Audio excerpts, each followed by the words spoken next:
industrie. Voici un autre exemple d'une entreprise en plein essor, Lati International à Brou, qui travaille notamment pour l'aéronautique.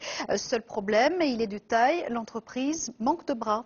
Oui, Lati souhaite embaucher, mais voilà, cela fait 2 mois qu'elle ne parvient pas à trouver des candidats pour les postes qu'elle propose.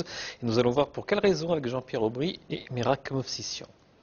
Cette entreprise familiale créée en 1920 est un cas particulier en cette période de crise.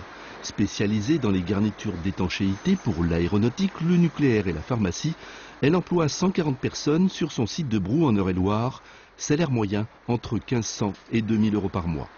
En 2012, elle a embauché 17 personnes, dont 6 ont obtenu un CDI. Ici, les diplômes sont certes importants, mais ce qui compte, c'est la motivation. J'ai fait une fac d'histoire qui n'est pas aboutie, donc je me suis réorientée vers un BTS gestion PME-PMI pour ouvrir un maximum de portes. Donc j'ai commencé chez Lati en alternance à la comptabilité, j'ai eu ensuite un poste d'assistante commerciale export et ensuite je suis arrivée à la direction en tant qu'assistante de direction du directeur d'établissement. Ce technicien monteur, par exemple, a eu sa chance en déposant spontanément sa candidature. Ça lui a permis ensuite de proposer celle de son frère jumeau. J'ai envoyé une candidature spontanée, ça fait 1 an. Donc j'ai fait un CDD et après j'ai été embauché, ça fait 6 mois par un CDI.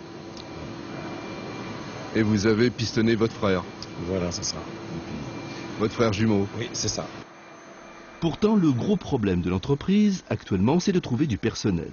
2 ingénieurs, un technicien et des ouvriers non qualifiés. Ça fait 2 mois que nous sommes en recherche et on n'a toujours pas le profil.